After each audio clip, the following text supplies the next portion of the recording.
Jadi saya mau share dari ayat ini aja. Ini minggu lalu ada saya bawa di ibadah, ya, karena saya merasa ayat ini bekerja. Saya diingatkan itu ayat ini gitu selama masa-masa ini gitu. Jadi sini katakan kesudahan segala sesuatu sudah dekat, karena itu kuasailah dirimu dan jadilah tenang supaya kamu dapat berdoa. Ya, diambil dari 1 Petrus, kitab 1 Petrus ayat pasal 4 ayat yang ke-7. Kita berdoa sebentar yuk. Terima kasih Tuhan, kami minta tuntunan bimbingan Tuhan dalam sharing ini supaya kami boleh mendapatkan sesuatu dari firman-Mu. Terima kasih, bimbing hamba-Mu ini dalam nama Yesus. Amin. Ya, ini menarik ya, karena masa-masa pandemik ini kita banyak mengalami tantangan. Sampai hari ini kita masih dengar berita-berita orang kena COVID dan yang meninggal juga masih ada, terutama di Indonesia saya dengar banyak gitu sekarang ini. Jadi banyak orang-orang masih merasa belum tenang dan mungkin panik juga dan merasa stres, depresi, dan lain-lain. Jadi ayat 1 Petrus ini ditulis pada abad yang pertama, pada masa terjadi penganiayaan di negeri Romawi untuk orang-orang Kristen. Karena itu Rasul Petrus mengingatkan kesudahan segala sesuatu sudah dekat, artinya ada suatu urgency ya, supaya hidup kita tidak sama lagi. Karena itu kuasailah dirimu dan jadilah tenang supaya kamu dapat berdoa. Biasanya kan kalau kita panik kita berdoa dulu supaya tenang gitu ya. Tapi kalau ini dibalik gitu, kuasailah dirimu dan jadilah tenang supaya kamu dapat berdoa. Jadi seringkali kalau doa kita disertai rasa panik, mungkin doa kita bukan menjadi doa yang penuh dengan iman gitu, doa yang ketakutan, doa yang disertai dengan rasa gelisah dan rasa cemas, sehingga artinya doa kita itu tidak bisa dengan yakin didoakan kepada Tuhan. Karena itu kuasailah dirimu dan jadilah tenang supaya kamu dapat berdoa. Kamu dapat berdoa gitu. Pada masa-masa ini, kadang-kadang kalau kita gelisah, nggak tenang, susah tidur, dengar berita ini, dengar berita itu, kita jadi tidak merasa tenang dan kita juga doa kita nggak bisa kita naikkan dengan baik gitu. Ya, karena itu ayat ini saya sering renungkan. Tapi saya penasaran, saya jadi kepingin tahu apa sih kata aslinya itu apa, maksudnya kok bisa dikatakan seperti ini. Jadi karena itu biasanya saya lihat di bahasa Inggrisnya, di salah satu translation dikatakan bahwa the end of all things has drawn near, therefore be sound-minded and sober in your prayers. Ya, be sound-minded and sober in your prayer. Oh, ternyata agak beda ya. Dia nggak bilang soal damai, peace atau soal apa. Dia bilangnya sound-minded and sober. Jadi agak-agak berbeda gitu ternyata di translation Inggrisnya ini. Jadi saya jadi kepengen tahu juga gitu maksudnya apa gitu. Nah, perkataan sound mind ini kalau diterjemahkan dalam bahasa Indonesia mungkin maksudnya itu suatu pikiran yang sehat, pikiran yang jernih, dan pikiran yang seimbang ya. Kalau kita ada 2 Timotius 1 ayat 7 dikatakan kan, Allah tidak memberikan roh ketakutan, tapi roh yang membangkitkan kasih, kekuatan, dan ketertiban. Ketertiban itu bahasa Inggrisnya juga sound mind gitu. Artinya tertib, sehat, jernih, jadi seimbang. Juga di Alkitab di bagian yang lain bicara soal sound teaching gitu ya, pengajaran yang sehat, pengajaran yang seimbang gitu. Sound mind itu artinya pikiran yang sehat, jernih, dan seimbang. Nah, kalau sober ini bukan sabar, sober ini artinya lagi dalam keadaan tidak mabuk. Dan ada dalam keadaan berjaga-jaga, atau bahasa Inggrisnya alert gitu ya, selalu berjaga-jaga gitu ya. Nggak mabuk. Saudara, kita tahu ya, kalau kita lagi mabuk, pikiran kita nggak tenang, pikiran kita nggak jernih, pikiran kita kacau gitu ya. Meskipun kelihatannya happy, tapi nggak sehat gitu happy-nya gitu. Jadi sober artinya nggak mabuk dan berjaga-jaga. Jadi agak sedikit beda dengan perkataan Indonesia itu ya, soal ininya gitu. Jadi saya pikir-pikir lagi apa maksudnya di sini. Nah, yang menarik ternyata kata yang pertama tadi yang sound-minded dan sober ini dipakai lagi di pasal berikutnya, 1 Petrus 5 ayat 8, yang berkata demikian, sadarlah dan berjaga-jagalah. Sebab apa? Lawanmu si iblis berjalan keliling sama seperti singa yang mengaum-ngaum dan mencari orang yang dapat ditelannya. Wow, jadi konteksnya kayaknya beda ya. Tadi bilang jadilah tenang, kalau di sini sadarlah dan berjaga-jagalah. Kenapa? Karena kita punya lawan, si iblis, yang berusaha menerkam mangsanya gitu. Jadi perkataan di bahasa Inggris ini persis sama. Be alert and of sober mind. Your enemy, the devil, prowls around like a roaring lion looking for someone to devour.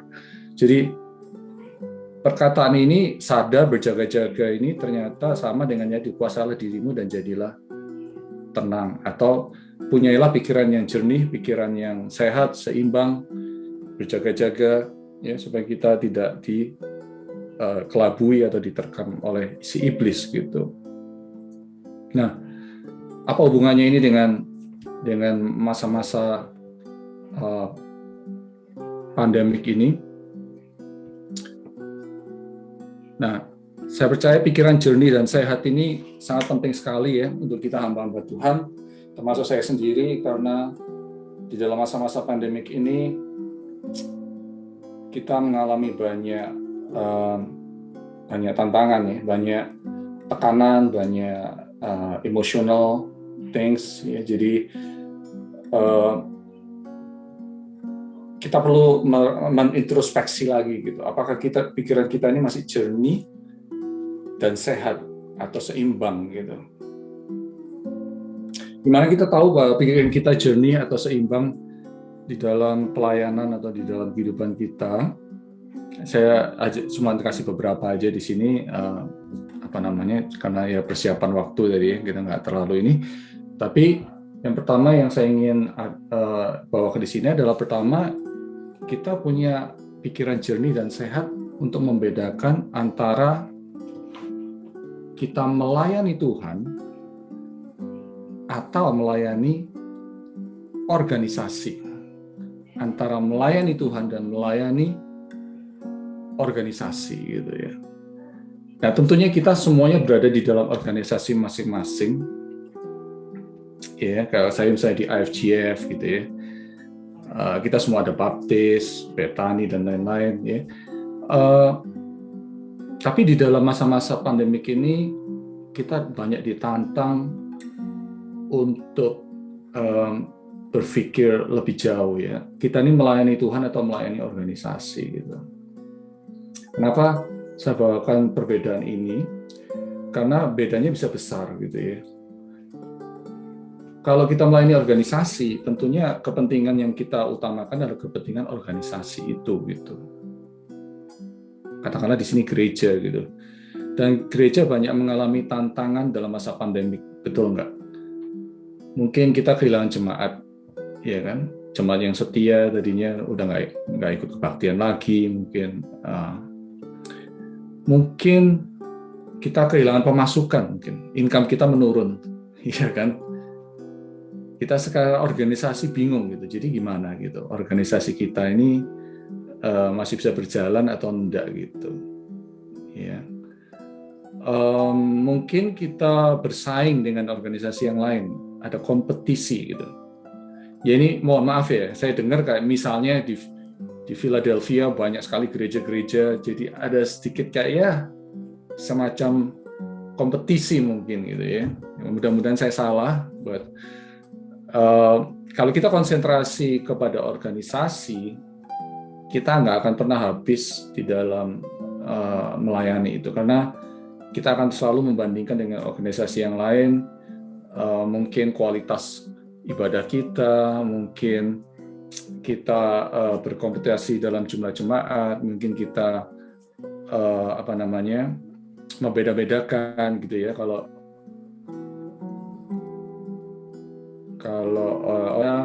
apakah saya harus layani atau enggak gitu ya. Saya ada satu acara Bible study yang saya pimpin setiap hari Jumat malam, dan ada sekitar 7-8 orang yang ikut. Yang jemaat saya cuma 2 orang, yang lainnya bukan jemaat saya gitu. Saya juga mikir-mikir gitu ya, saya habis waktu, habis tenaga, semuanya gitu, tapi yang saya layani bukan jemaat saya gitu. Ya, jadi apakah waktu saya ini dipakai dengan baik gitu. Jadi tapi kadang-kadang Tuhan ingatkan ya, kamu nggak bisa cuma melayani apa yang ada dalam organisasi kamu gitu. Kamu belajar untuk melayani yang di luar organisasi kamu gitu juga. Karena kadang-kadang kita mau mementingkan organisasi itu, tapi kadang-kadang kita melupakan pelayanan secara khusus, yaitu untuk Tuhan. Ada seorang juga yang suka nelpon saya. Orang ini saya ketemu di jalan, orang Chinese ya. Dan saya ketemu udah lama, 8 tahun yang lalu. Saya doakan, saya kasih nomor telepon. Sejak saya itu dia sering nelpon saya. Rupanya dia kesepian, gak ada keluarganya, banyak masalah. Jadi dia suka ngontak saya, kadang-kadang saya nggak angkat, ya kadang-kadang saya telepon balik. Tapi berapa terakhir ini masa pandemi, karena saya punya banyak waktu, saya suka layani dia, doakan gitu ya. Dan puji Tuhan, akhirnya dia terima Tuhan Yesus dan mau mendengarkan gitu ya. Cuman saya pikir, saya kadang-kadang spend time berjam-jam, ini orang bukan jemaat saya, ya kan? Saya layani, apakah berguna? Tapi saya diingatkan Tuhan, kamu melayani Tuhan, bukan melayani organisasi gitu. Jadi ya mau nggak mau ya, siapa yang Tuhan kirim ya mungkin itu harus kita layani juga gitu, karena kita melayani pekerjaan Tuhan. Jadi kita harus bisa membedakan apakah kita cuma mementingkan organisasi atau kita mementingkan Tuhan di dalam pelayanan kita gitu. Yang kedua, kita dapat melihat perbedaan antara kita memprioritaskan kerajaan atau kita memprioritaskan kepentingan pribadi kita gitu. Ya. Karena dalam masa-masa pandemi kita juga ditantang ya, kita punya kebutuhan. Ya, secara pribadi kita mungkin punya kebutuhan. But apakah tetap kita berfokus kepada kerajaan atau kita berfokus kepada kebutuhan kita pribadi gitu. Ini maaf ya, saya kembali lagi ya bicara soal apa yang terjadi di Amerika ini gitu ya. Ya, di dalam arena politik ya, antara dua partai ya, antara Biden dan Trump. Sekarang Biden menang. Mungkin yang kita dulu bela Trump, kita kecewa juga gitu ya, tapi masih banyak yang bela untuk Trump. But saya pikir-pikir lagi ya, apakah gereja ini sudah menjalankan sesuatu yang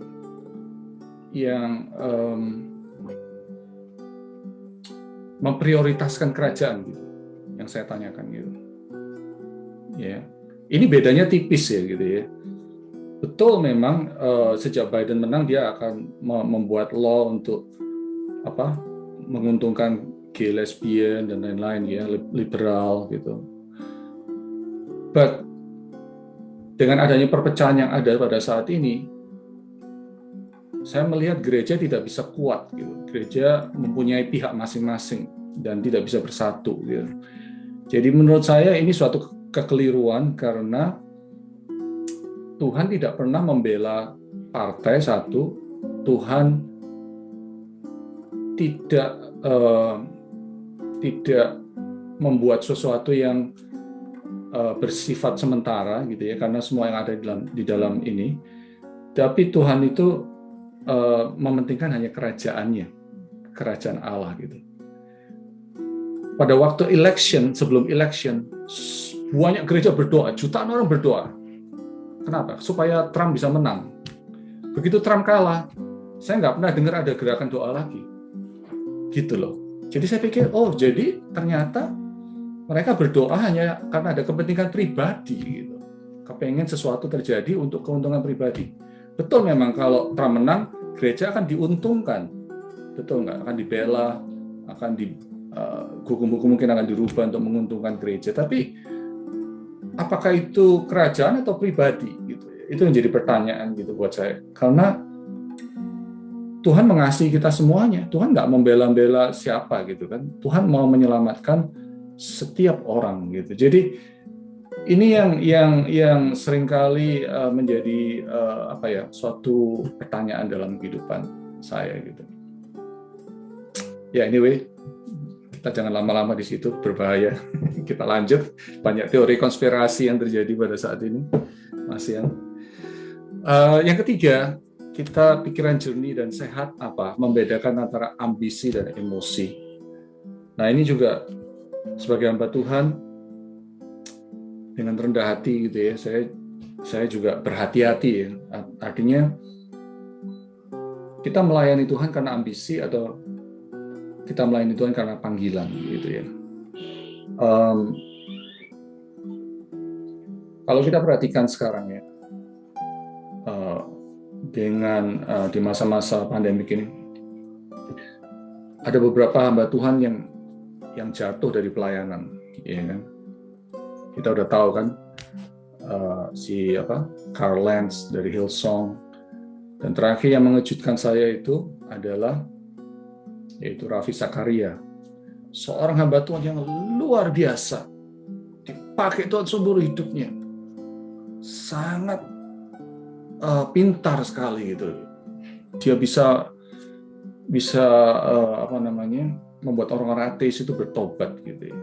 Tapi ternyata dia punya secret life yang akhirnya membuat dia hancur namanya sekarang ini gitu.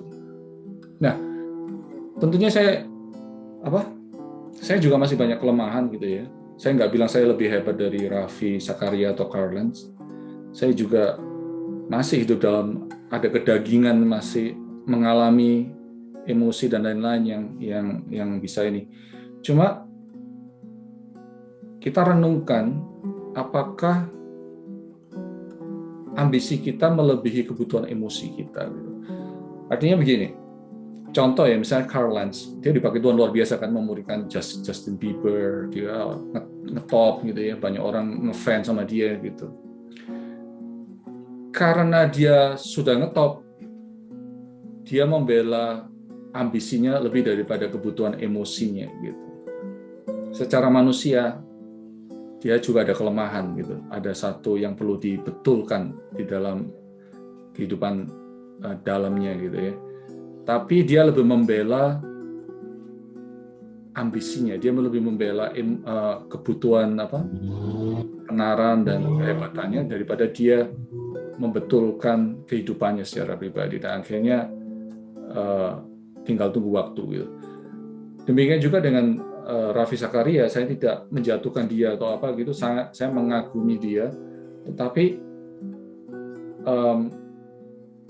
di sini kita bisa melihat bahwa seorang hamba Tuhan bisa punya dual life, ya. Artinya kalau kita belajar di itu ya, sepertinya ada pemisahan antara tubuh dan roh gitu ya. Oh, tubuhnya nggak apa-apa, pokoknya mau ngapain is okay asal rohnya ikut Tuhan gitu. So I think this is a wrong teaching yang membuat akhirnya dia bisa terjebak di dalam kehidupan seperti itu gitu. Jadi ini saya bicara sama untuk diri saya sendiri juga. We must be careful gitu. Kita harus hati-hati gitu loh. Jangan sampai kita terjebak, kita pikir oh ini nggak apa-apa, it's okay. Tapi kita nggak take care secara benar kebutuhan emosi kita. Karena sebagai emosi kita masih manusia dan kita punya banyak kelemahan gitu. So tentunya guru saya Pak Yongki ini yang banyak mengajar di sini mungkin nanti bisa kasih nasihat juga mungkin ya. But apa namanya? Alangkah pentingnya di dalam masa-masa ini kita punya pikiran jernih dan sehat dan seimbang. Kita dapat membedakan kita ini melayani Tuhan atau melayani organisasi atau kita melayani pribadi. Kita melayani ambisi kita atau kita berusaha untuk disembuhkan emosi kita gitu yang masih punya banyak kelemahan ini, karena kita sebagai manusia tentunya juga punya banyak kebutuhan, dan dalam masa-masa ini saya ajak kita sebagai hamba Tuhan, yuk kita sama-sama saling mendoakan, saling menjaga. Kalau saya ada kesalahan ya tolong ditegur gitu. But Matius 6:33 ya, carilah kerajaan Allah terlebih dulu dan maka semuanya ini akan ditambahkan kepadamu gitu ya. Ketakutan atau kegelisahan kita kebanyakan bukan karena ketakutan akan virus atau kehilangan uang, tapi ketakutan itu ada dalam kehidupan kita mungkin karena ada ambisi atau ada satu hal yang Tuhan sedang kerjakan dalam kehidupan kita yang membuat kita merasa resah dan gelisah.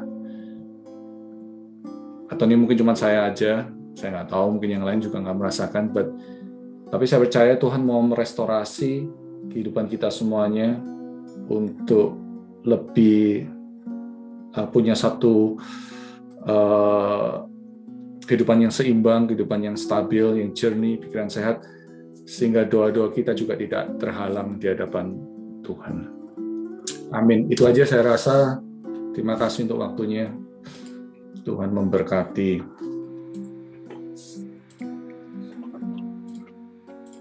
Ya. Thank you Pak Tony. Awesome. Thank you. Thank you Pak Tony. Thank you. Sangat memberkati.